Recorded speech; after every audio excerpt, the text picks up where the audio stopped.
Zeeuwse gemeenten werkten opvallend goed samen om vluchtelingen op te vangen, zegt onderzoeker. Dat is iets wat eigenlijk pas nu op andere plekken in het land op gang komt. En dat is echt uniek aan het Zeeuwse. En verder in deze uitzending. Shirt geveild voor aardbevingsslachtoffers. En wat muziek met ouderen doet.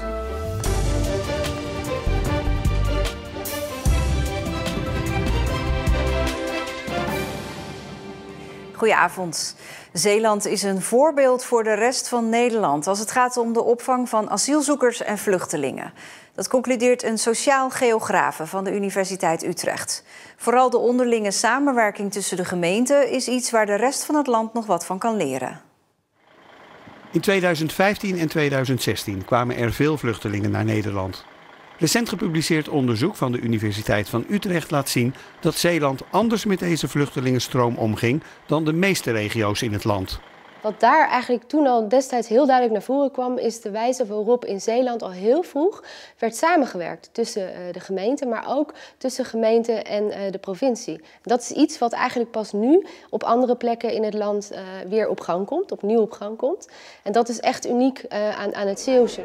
Kleine en grote Zeeuwse gemeenten verdeelden de taken. Grote gemeenten namen de noodopvang voor asielzoekers op zich en kleine gemeenten regelden de huisvesting voor erkende vluchtelingen. Ook werkten kleine gemeenten samen. Toen bij de noodopvang, dat is alweer een tijd geleden in 2016, het voor de gemeente Noord-Beveland niet mogelijk was om crisisnoodopvang te organiseren. En dat deden ze toen samen met de Veren. Dat deden de beide gemeenten samen, maar ook in nauw overleg met de anderen. Die lessen uit het recente verleden, waar het gaat om de opvang van vluchtelingen, worden in Zeeland doorgetrokken naar het heden. Ook andere regio's kunnen daar volgens de onderzoeker wat aan hebben. Wat dat betreft is het ook interessant om te zien dat juist nu in Zeeland we al een stap verder zijn dan in andere regio's in Nederland. Om te zorgen dat er dus duurzame opvanglocaties komen, maar dat andere gemeenten dan op andere aspecten weer een steentje bijdragen. Zo'n duurzame oplossing kan zijn dat een AZC voorzieningen krijgt die ook voor de buurt nuttig zijn. Sportvoorzieningen, recreatievoorzieningen, mogelijkheden. Een ABC, een algemeen buurtcentrum wellicht gedeeltelijk, in plaats van een AZC. Dat zou een goede oplossing zijn. Dat is iets waar op dit moment onder andere in Zeeland naar gekeken wordt. En in dat opzicht vind ik het dus mooi dat niet alleen in Amsterdam die vraag op tafel ligt, maar ook hier. Bij mij aangeschoven politiek verslaggever Marcel de Kranen. Ja, dit onderzoek zegt niets over de kwaliteit van opvanglocaties, hè? Want daar horen we de laatste tijd niet al te frisse verhalen over, met kakkerlakken en zo.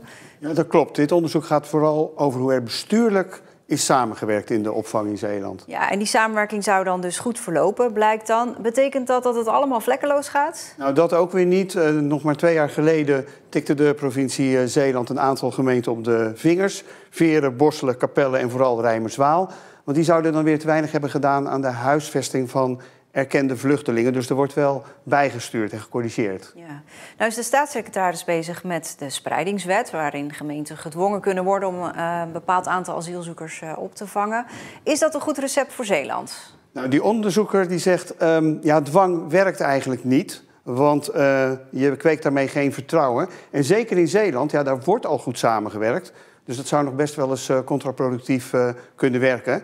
En ja, die spreidingswet die is al een aantal keren niet behandeld in de Tweede Kamer. De Raad van State heeft nu ook gezegd, ja, er schort van alles aan. Dus die moet terug naar de tekentafel. Maar goed, de staatssecretaris zal wel met iets moeten komen. Ja, want er moet wel iets gebeuren, dat is duidelijk. Ja, want er wordt een record aantal asielzoekers verwacht. 45.000 dit jaar. En dat is dan voor Nederland. En die komen naar Zeeland. En we lezen net dat de crisisopvang in Tholen is ook weer verlengd. Nou, dat is allemaal met het oog op ja, toch die enorme aantallen mensen die worden verwacht. Ja, dankjewel. Vanzelf spullen inzamelen tot baklava en kuften verkopen voor het goede doel. In heel Zeeland werd er vandaag op deze speciale actiedag voor Giro 555 van alles gedaan om mensen in het aardbevingsgebied te steunen. Een van die acties heeft te maken met een voetbalshirt. Dit shirt van oud-Feyenoord-speler Jordi Klaasie hangt al 10 jaar op de slaapkamer van Ibrahim Erürük. Hij zit nu bij de Terneuzense Boys, maar destijds speelde hij tegen Klaasie voor Hoek in de beker. En nu gaat het shirt naar de hoogste bieder voor het goede doel. Ik zie hem iedere dag, dus het is echt een super speciaal shirt voor mij. Ja, vol herinneringen, ik ben er super trots op. Maar ik heb er geen moment aan getwijfeld om hem te veilen en de opbrengst daarvan te doneren, te schenken aan de slachtoffers in Turkije. Zijn ouders komen uit Turkije, dus grijpen de beelden uit het aardbevingsgebied hem extra aan. Het is hartverscheurend. Het is een verschrikkelijke ramp. Op tv en op social media zie je beelden van de enorme verwoesting, het verdriet. Het is echt onbeschrijfelijk. Ik krijg soms tranen van in mijn ogen. Ja, ik moet er soms echt gewoon van huilen als ik die beelden zie. Het is echt heel erg. Tegelijkertijd geeft deze actiedag hem hoop. De geefbereidheid is hartverwarmend. We moeten echt alles op alles blijven zetten om de slachtoffers te helpen.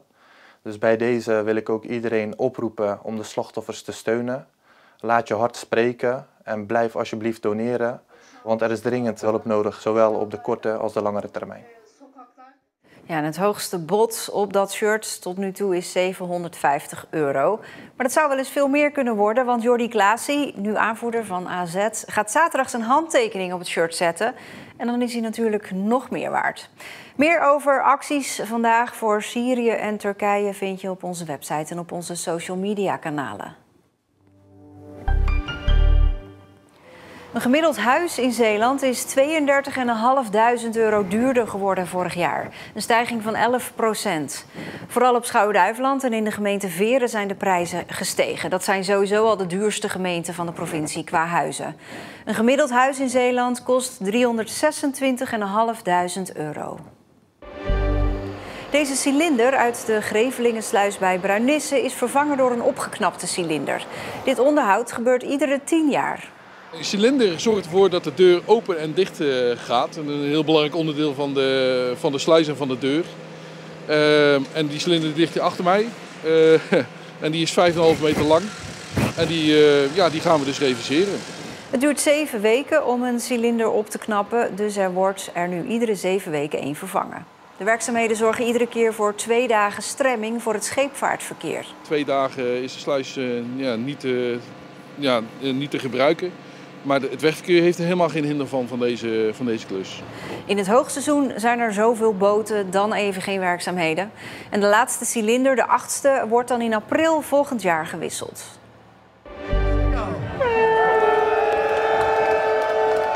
Ik ga het kort houden. We hebben maar 1 boodschap voor de VNG.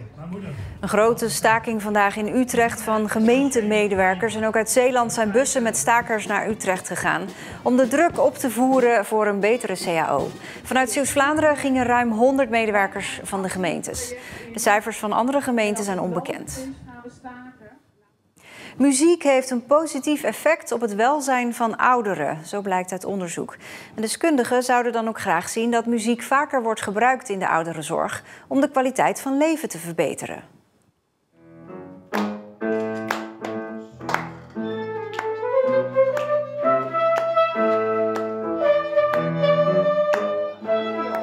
Dit is het Overdagorkest. De naam zegt het al, het bestaat uit mensen die overdag muziek maken. De meeste zijn gepensioneerd.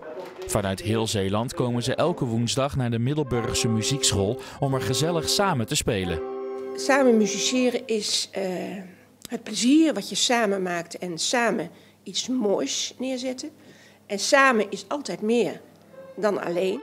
Eigenlijk zijn ze hier heel gezond bezig, want muziek wordt wel de ultieme sportschool voor je hersenen genoemd.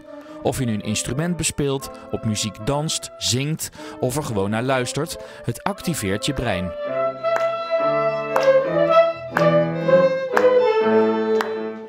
Niet alleen voor deze mensen is muziek heel belangrijk, ook in de ouderenzorg kan het veel betekenen. Wat we zien in verpleeghuissettingen, bijvoorbeeld bij mensen met dementie, is dat muziek iets losmaakt.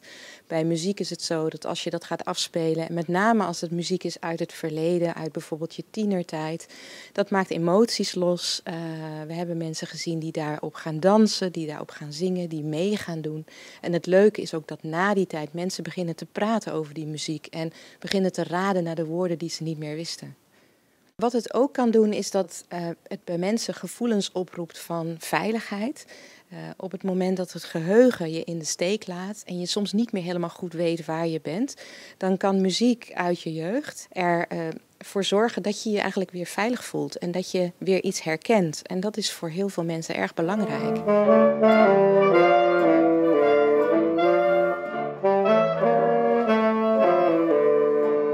Omdat de kracht van muziek zo groot is, zouden we er dan ook meer gebruik van kunnen maken. Ik vind dat we in Zeeland heel goed op weg zijn. We gaan gelukkig weer verder met een mooi muziekproject in samenwerking met de muziekschool. Maar het zou nog wel veel meer kunnen. Ten eerste bij ouderen door het in te zetten om te verbinden en om het gesprek los te maken. Maar misschien ook in de opleidingen, bijvoorbeeld bij social work en verpleegkunde op de HZ, maar ook op UCR en Scalda.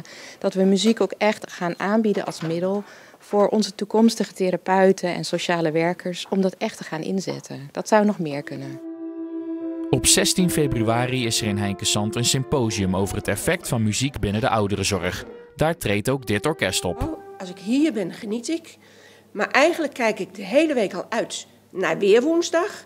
En als ik straks thuis kom, dan ben ik geneigd om te denken, oh, was het maar weer woensdag.